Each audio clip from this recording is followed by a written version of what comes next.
conservative, constitutional. It's the Andrew Cooperrider Show, keeping you informed on what's going on right here in Kentucky.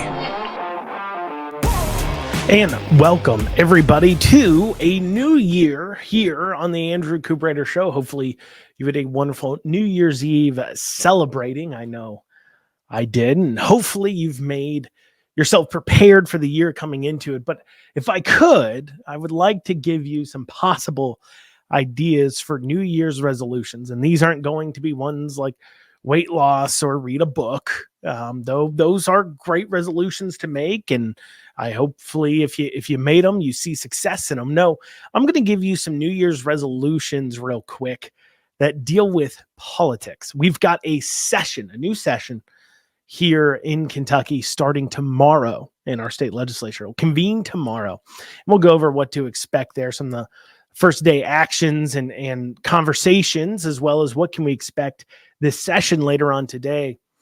But I do want you to jot these down maybe, or just mentally file them away as resolutions that you can make that will make Kentucky a better, more conservative place for people who believe in that. If you believe in conservatism, if you believe in liberty and freedom and conservative values, well, then I put forward to you these simple resolutions. It's easy, most of them. Some of them do require hard work. First resolution is, if you've never done it before, please, this year, call on a bill at the state level. Don't call your congressman about some national bill. Which just spade's a spade. Congressional districts are about 750,000 or so citizens. Meanwhile, your state Senate districts are right around about 115,000, and your state House districts are about 45,000 people. So your voice can make a huge difference on simple pieces of legislation. So please, my first resolution for you is, if you've never done it before, please call on a piece of legislation to your legislator this year. Leave them a note. You call up LRC, go online, Google KYLRC, LRC, it stands for Legislative Research Commission, and just give them a call. Tell them you want to leave a message for your legislator. Just do it once at least. And then also, on top of calling them, make sure as well you send them an email. You can find their email on the LRC's website too as well. Shoot your legislator an email. And if you don't know who your legislator is, that's okay. When you call up to LRC, they'll tell you who your legislator is, and you can leave them a message. That's my first thing. Here's my second resolution for you. Get involved with a campaign, even if it's only for a few days this primary season. Don't get involved, once again, I don't worry about getting involved in federal campaigns, Congress and everything else. Chances are your congressional representative, especially if they are Republican here in Kentucky and they're not in Louisville, if you're in a conservative congressional district here in Kentucky, your congressman doesn't need your help winning the primary. They are the default winner as it is. There are congressional primaries where the incumbent has challengers and doesn't even spend a dime hardly at all during the primary because, well, they simply don't have to, let alone knock doors. Money's not short for them. Most of them have sold out their votes a long time ago, and they're continuing to get paid for it. So don't worry about helping out a congressional district race. No, worry about a local race. Worry about your state house race or a neighboring state house race if there's not a primary person you want to support in your house race. The reason why I tell you to focus on those house races is because one person can make a huge impact. The fact of the matter is your average state house primary might have around 3, on the high side, 4,000 voters in it in total. And that's probably spread across right around about 2,500 to 3,000 households. So there's only 3,000 households that will end up voting in your state house race in a Republican primary in most districts. You go out, and if you knock 100 doors in one day, and I know it's uncomfortable knocking doors and you got to talk to people, but if you can get past that and say, I'm making a resolution to go out and make a difference this year, going out and knocking 4 or 5 days during a primary for somebody you support, especially in the state house, makes a huge difference because you can hit 100 doors a day. That's 500 households out of the 3,000 that need to be hit. just you and 5 others do that, you've hit every single household in the district. And state house races are ones where if you have enough people willing to go out and hit doors, talk in their community, communicate with others, tell people to vote for this person, it doesn't matter how much money the other person has, because they can't compete with getting 6, 7, 8, 9, 10 people out to hit doors and talk to every single person several times over, telling them why they should vote for the other guy. The money just won't matter as much in those races. And that's where your individual time can be a huge difference. You literally alone could be the difference between winning and losing. There are house races where, take for an example, Candy Massaroni out of the 50th House District, I believe 2 years ago, and she's got a primary opponent this year. So make sure if you're in her area, you get out to support her. She's a great representative, of course, hated by the establishment. So they went out and found a primary opponent for her, but she won her race by less than 100 votes, I believe, if memory serves me properly. Candy, Representative Massaroni, feel free to correct me. I know you listen to the show, but I believe it was less than 100 votes. Assuming that even if that came from 100 different households, that's what she won by, 100 votes, 100 different households if each vote came from. That is one volunteer's 1 day of working made the difference in her win or loss in that race. That is a perfect example of how just a day or 2 or 3 or 4 of your time this primary season can make a huge difference. So first, we have contact a legislator, call them about a bill. We have second, go out and knock a door or 2, or make phone calls if you can't really get out there and move as much, for a candidate of your choice. And then 3, donate to a person running for office locally. And by locally, I mean your state house, state senate, your magistrates, something like that. Well, magistrates aren't this year, I do not believe. But anyways, go out and give, whether it's $25, $50, $100, you can give the max at $2,100. Give it to somebody for the first time in your life. Maybe donate to a political candidate, especially one that isn't the establishment, isn't an incumbent, or if they are an incumbent, is one of the good ones, because they're not getting thousands, tens of thousands of dollars from the corrupt forces that seek to control our legislature here in this state.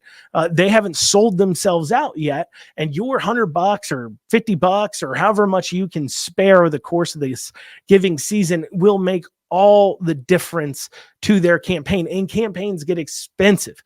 You need to be to run a successful state house race.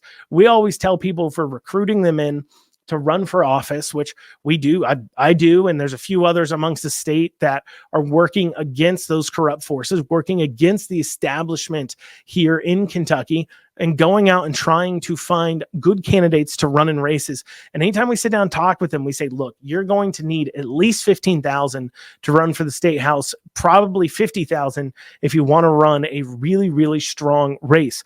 And so often, if they don't have it themselves, they don't have a way to raise it, because they just don't have those connections that a lot of these other people do, that give them rich friends who seek to make a buck off the back of the taxpayer.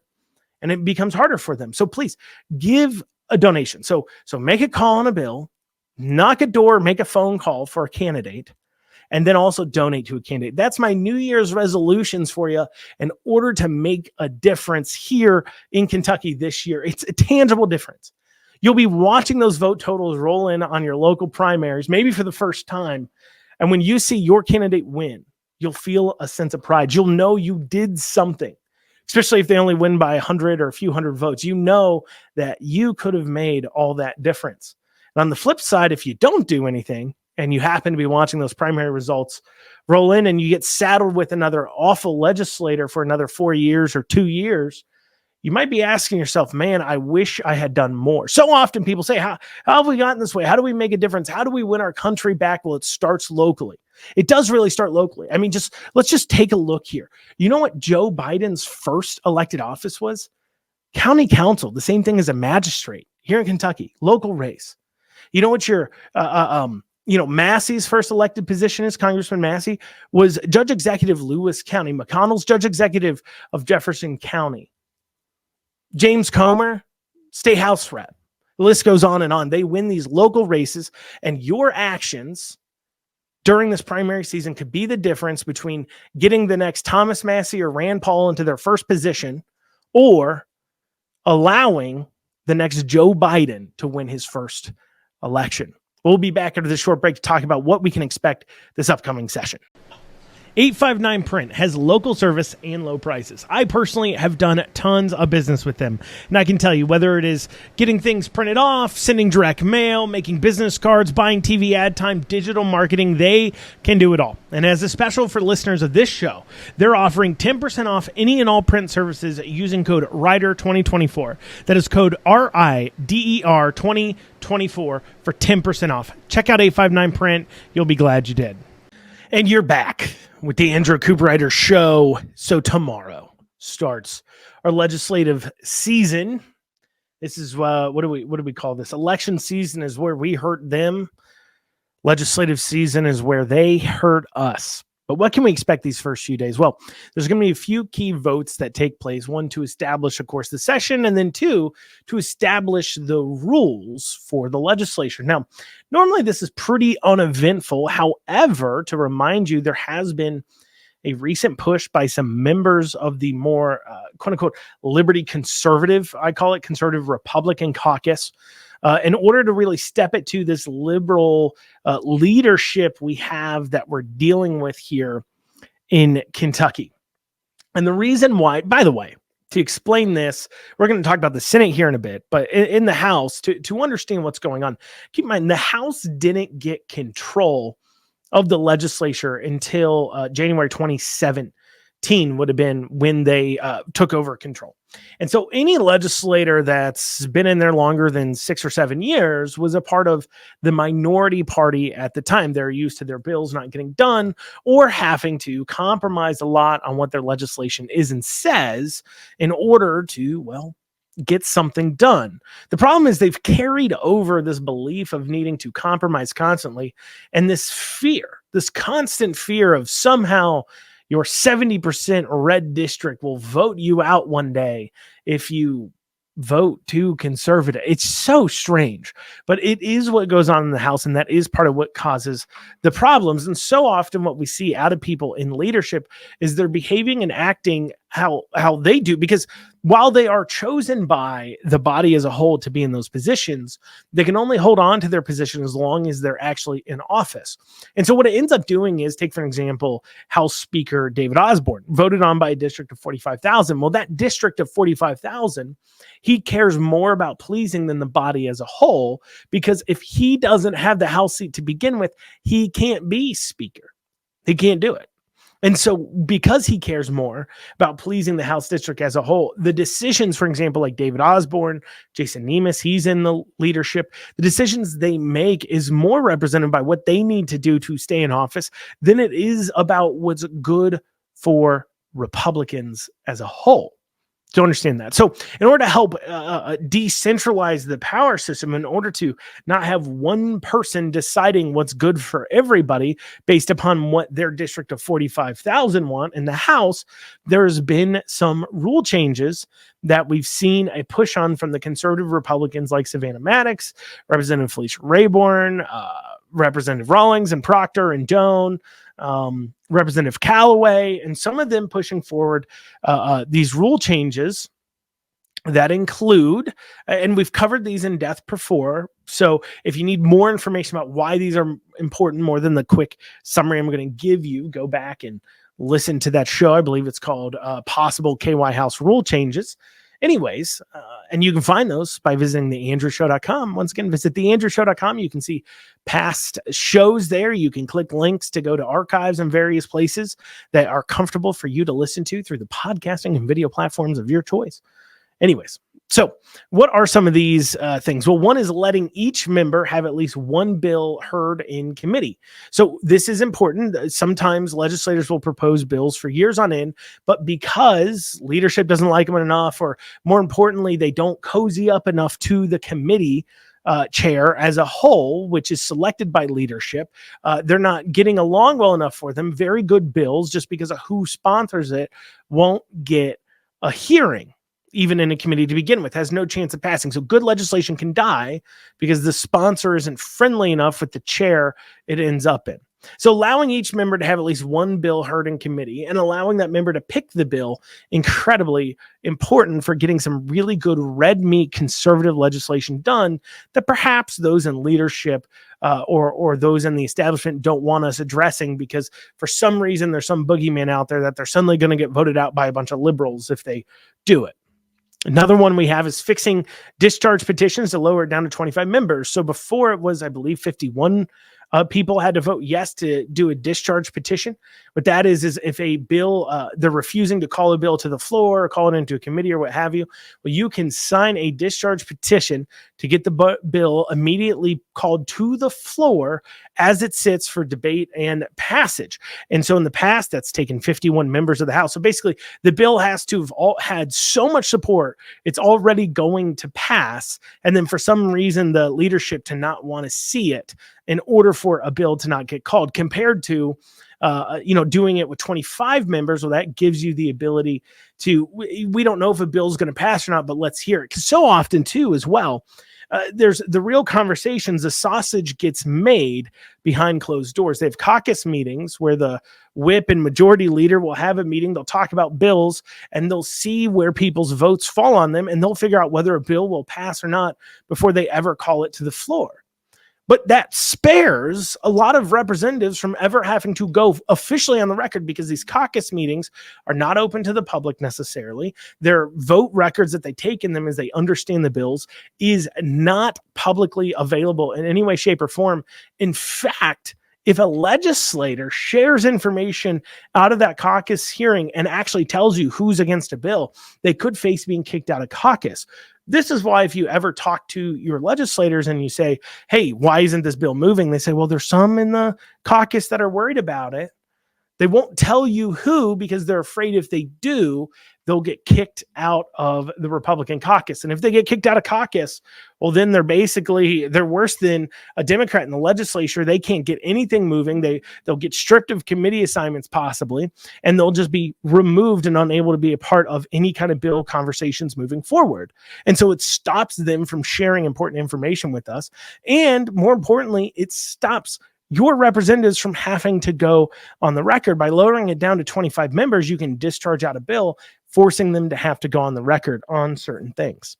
Committee chairs and vice chairs to be selected by the committee. This is incredibly important. Committee chairs have a lot of power over the bill's passage. If a bill gets assigned to a committee, the committee chair has to call it forward for a vote in the committee. Sorry if I'm talking very fast, but I've kind of covered this before a few months ago, so I'm trying to not bore everybody who listens to every single episode. So if you've got questions on this, feel free to email me, info@theandrewshow.com, and I'll be happy to answer them for you. But anyways, the committee chairs and vice chairs, when a bill gets assigned to a committee, it's the committee chair who's in charge of deciding whether or not that bill gets grabbed and pulled forward for a vote in the committee. And it's got to have that committee vote before it can get pulled onto the floor for passage, unless you do a discharge petition. And so the chairs a lot of times of these committees, especially House and Senate, especially in the Senate, because the Senate has always had to hand their bills out. There's that coming into these rules too as well. Well, they'll put the people they want as chairs, leadership will, and then when they don't want a bill to move, they just turn to the chair and say, never call that bill. And then a bill's never called because the chair wants to keep their position as chair. If they call the bill, they'll get removed as chair. They'll put somebody else in his chair. And then they're like, well, what good did I do by doing that, right? So instead, by having committee chairs and vice chairs selected by the committees themselves, you remove that power from being in the legislator, the leadership, and into those few hands to control, because the way it's set up now, those few hands of leadership, about 4 or 5, control pretty much every single thing that's going on in the legislature. And those of you who aren't in that 4 or 5 core group have next to no power unless they grovel at their feet for a committee assignment, at which point then they can have some power as far as that goes. So by having them selected by the committee themselves, you can see how that would lead to a pretty good situation where they're not getting removed because they're not unwilling to do the bidding of leadership. Other thing here is the Rules Committee gets 4 non-leadership members. So right now the rules committee is made up entirely of leadership. They are basically in charge of setting the orders for the day, deciding what bills go forward and what bills don't, as well as kind of getting to decide what are going to be the orders of the day for that day by adding 4 more non-legislative members, 2 Democrats, 2 Republicans. It disperses that power out to more people. So that way it's not just in the hands of the few, and the more spread out we can get power, of course, the better. And then members being notified in advance that they're to be removed from a committee, and then the committee can vote on it. So I mentioned before, I said, well, if they select the chair of the committee and then leadership says, hey, don't pass that bill, and the committee chair calls it anyways, well, if they're being voted on by the committee, the leadership can't remove them. Unless, of course, they just remove them off the committee completely. So this deals with that by saying, look, if the majority of the committee says, no, you're not going to kick this person off the committee because they just disagree with you 4 people in leadership, that's not going to happen. They can step in and say, nope, not going to happen.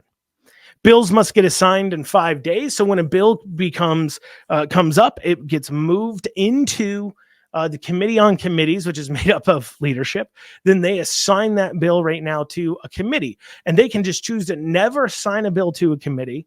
And then that in turn is a way that these 4 or 5 people, members of leadership, can kill a bill and stop it from ever being heard.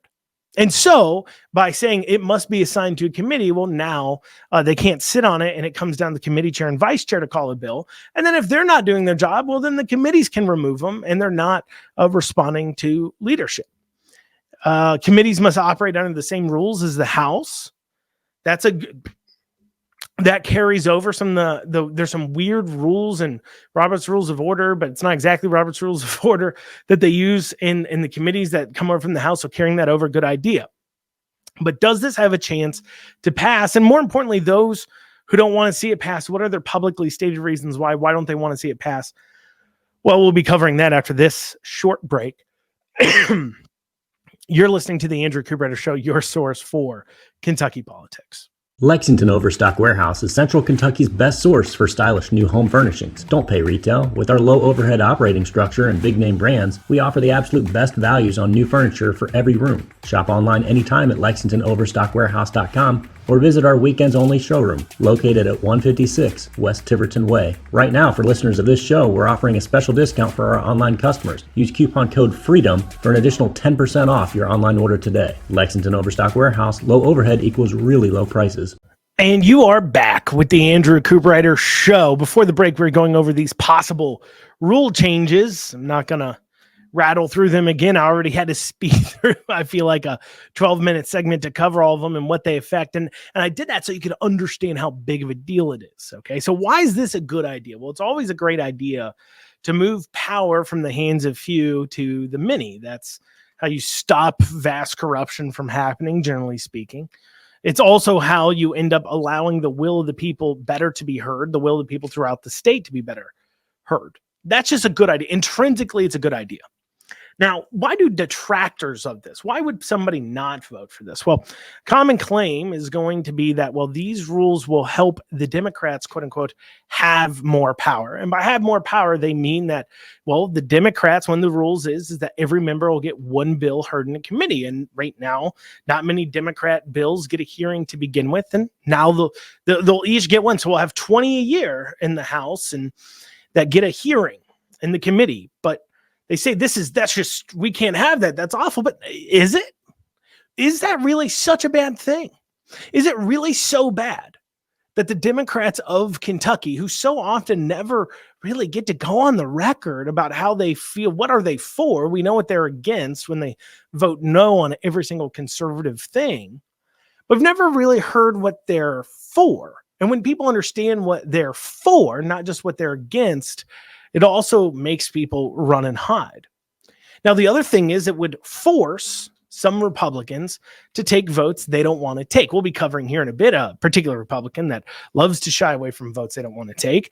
But it will force Republicans to a degree to go on the record on things that are important to the liberals. Don't you want to know where maybe your Republican representative or state senator or House rep stands on things like red flag laws, a bill that I'm sure would be proposed by Democrats, or healthcare for all, or universal basic income, or any number of other liberal wish list items. Don't you want to know what your representatives actually think about those items? It's very easy to say you're against it when, to you in a room, maybe if you show up to a party meeting, or to mention in a comment online to one person if they ask, but it's something entirely different to actually have a voting record on these items. Don't you want to see how your representatives would vote when put forward with liberal ideas?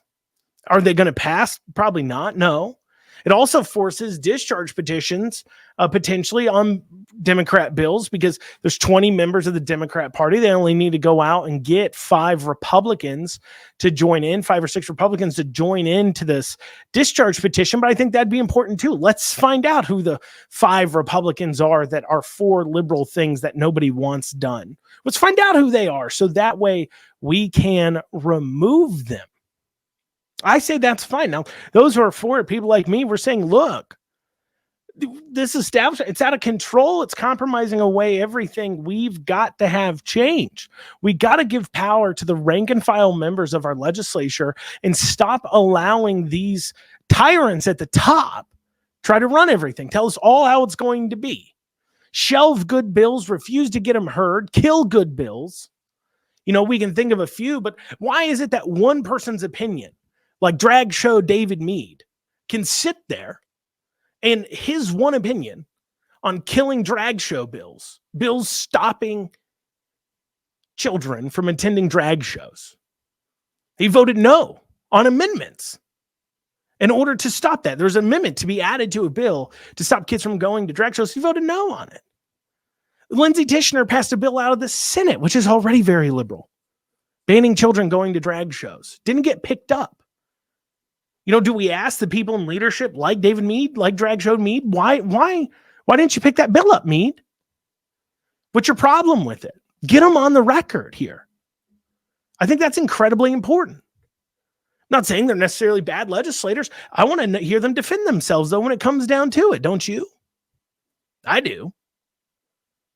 At the same time, moving that power and allowing one person who likes to apparently children going to drag shows from stopping it, I think that's a good thing. Overall, it's a good thing.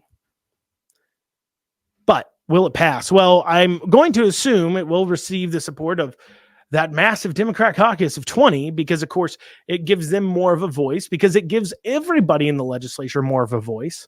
So the question is can they come up with the other 30 or so people to vote on it? Well, I know there's between 10 or 15 for sure that I can think of that on principles of believing that power should be, power should not be focused on the few, but should be cast out amongst the many.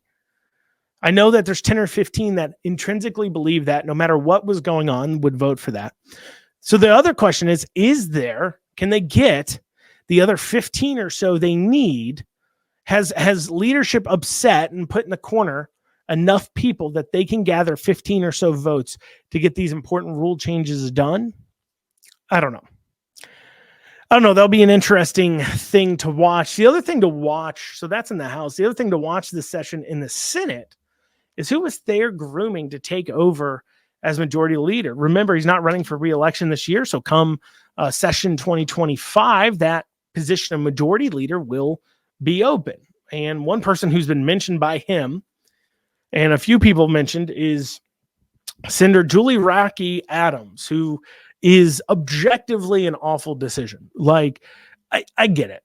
There's only like 2 or 3 very conservative people in the Senate in the first place. So you're probably not going to get, somebody like a Lindsey Tishner to be majority leader, because just frankly, the vast majority of legislators, generally speaking, they're just more liberal. They may have an R next to the name, but they're very liberal. And this comes from, we were talking about the House, why they're so liberal. Well, the Senate took over, Republicans took over in the Senate in 1999. So you got to think about the mindset is of the people who've been in the Senate from 1999 to 2017. until the House took over with Republicans. I mean, they first were in the minority not in the minority. If they're before 1999, they were. But so they're in a majority in the Senate, but it was slim majority. So they're doing everything they can to hold on to every seat. So they're compromising everything away they can Republican value-wise. On top of that, they have a House that they have to compromise with that is majority Democrat. So they have to come to an agreement between the two, Senate and the House. And this constant compromising, as well as this fear of losing your position, has created this very, very liberal Senate. I mean, there's a saying in the House, and that is that the Senate is where good conservative bills go to die. And it's very true. It is. It just is. And so it's just a very liberal group. I get it. You're not going to get the more newly elected, very conservative senators in there. But it'd be hard pressed to find somebody worse for that position than Julie Rocky Adams. It would be very hard to do. I mean, like I said, the Senate's very liberal, but Julie is especially very, very liberal.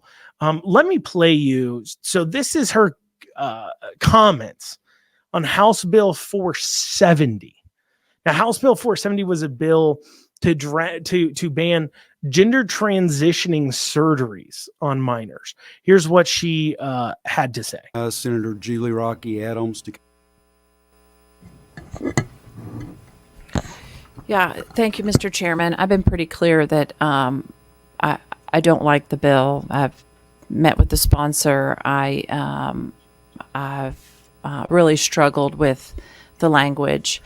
And I told the chairman today that the only way that I would vote yes is if he promised that we would make some changes to the bill. And he has assured me that in order to get myself and other caucus members comfortable, that he would agree to some further changes. So with that, I vote yes. So she voted yes on the bill, but admittedly said she didn't like the bill. What did 470 do fully? We'll be looking into that, as well as that was her committee conversation. What happened when the bill got out onto the floor? How'd she vote then? Well, we'll be covering that after this short break. You're listening to the Andrew Cooperrider Show, your source for Kentucky politics. If you want to reach out to the show, go ahead and email info@theandrewshow.com. Once again, that's info@theandrewshow.com. Listen up, my fellow business owners. You need to get your cybersecurity and IT support under control. Reach out to the folks at Amston today. Call 859-300-0087 or visit amston.com. It is no secret that cyber attacks have become a constant threat, and you need to make sure that your organization is protected. Amston has over 30 years of experience working with businesses and governments alike. Call 859-300-0087 or visit AmstonAMPSTUN.com today. And you are back with the Andrew Cooperrider Show, your source for Kentucky politics. Before the break, we were talking about Julie Rocky Adams being groomed for that Senate majority position, and I played for you a video where she was saying that she didn't like House Bill 470. So it was promised it would be changed, so she voted yes on it in committee, but she didn't like the bill. Now, what did House Bill 470 do exactly? Well, let me read the summary. It's a little bit longer. We're going to probably cut off parts of it, but let me read to you what it does. State that the provision of gender transition services to a person under the age of 18 by a healthcare provider or mental health care provider is unethical and unprofessional conduct. Require an investigation of any report. A provision of gender transition services to a person under the age of 18, require revocation of the provider's license if confirmed, and termination of public funding for a public employee, require that providers be jointly and severely liable for all damages and costs sustained for providing gender transition services or aiding and assisting a person under the age of 18 to consider or to obtain gender transition services, provide defense to providers refusing to provide services, make failure to report provision of gender transition services a crime, permit an action on violation be taken by parent or guardian of a person before the person attains the age of 18, and by the person within 30 years of the person attaining the age of 18.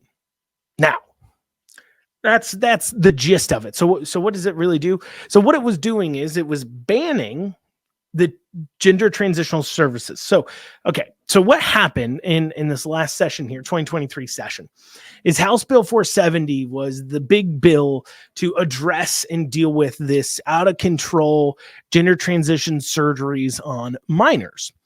And it passed out of the House and then went over to the Senate.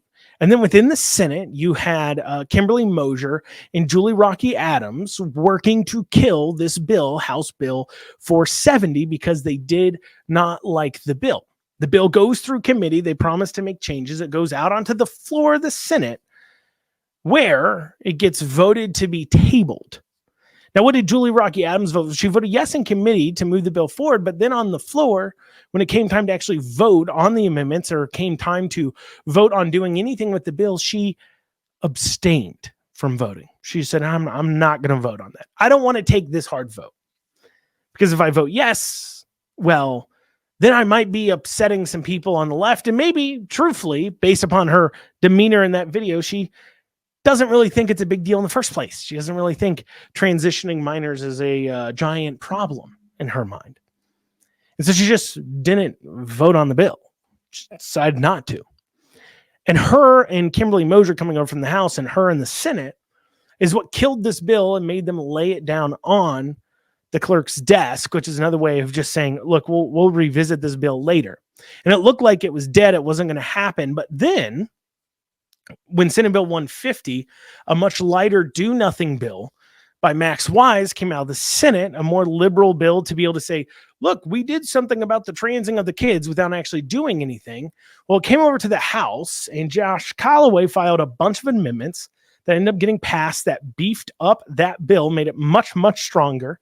And then when it came back to the Senate, it was just a concurrence vote. You can either vote yes or no on Senate Bill 150, and it was just decided, okay, everybody, we're just going to vote yes to concur with Senate Bill 150. But when it originally left the Senate, it was done. And so it was before them. You can either do something or do nothing, and we're going to get slaughtered by our constituents if we do nothing. So she's basically forced to do something then. Otherwise, abstained from doing it.